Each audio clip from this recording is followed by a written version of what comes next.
Assistant commissioner عباسپور سید تصور حسین کاظمی کی زیر صدارت عباسپور اسسٹنٹ کمشنر آفس میں محرم الحرام کے حوالے سے میٹنگ کا انعقاد کیا گیا، جس میں مفتی کشمیر حضرت علامہ مولانا محمد حسین چشتی، صدر جماعت اہل سنت آزاد کشمیر، مسلم کانفرنس کے مرکزی رہنما سردار مظہر چغتائی، قاری Muhammad Azam, Sardar Fayyaz Khan, S H O تھانہ پولیس عباسپور سردار امجد ساکی، سابق صدر international journalist council of Pakistan ضلع پونچھ آزاد کشمیر کامران سودن، چودھری صدیق قمر ایڈوکیٹ، سید منشا شاہ کے علاوہ معززین علاقہ نے شرکت کی۔ اس میٹنگ میں محرم الحرام کے حوالے سے ضابطہ اخلاق طے کیا گیا۔ میٹنگ سے خطاب میں اسسٹنٹ کمشنر عباسپور سید تصور حسین کاظمی کا کہنا تھا کہ عباسپور LOC پر واقع ہے۔ ملک کی صورتحال کے پیش نظر محرم الحرام کے مقدس مہینے میں سیکورٹی کے سخت ترین انتظامات کیے جائیں گے۔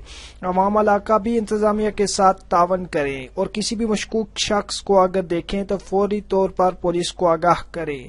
ہمیں امن کی فضا کو قائم رکھنے کے لیے بھرپور کردار ادا کرنا ہوگا۔ لاؤڈ سپیکر اور اختلافی تقریر اور تنقید پر پابندی ہوگی اور سابقہ روٹس ہوں گے۔ اس موقع پر مفتی کشمیر حضرت علامہ مولانا محمد حسین چشتی، صدر جماعت اہل سنت آزاد کشمیر اور دیگر معززین نے بھرپور تعاون کا یقین دلایا۔ کیمرہ ٹیم کے ہمراہ کامران سودن، KE نیوز، عباسپور، آزاد کشمیر۔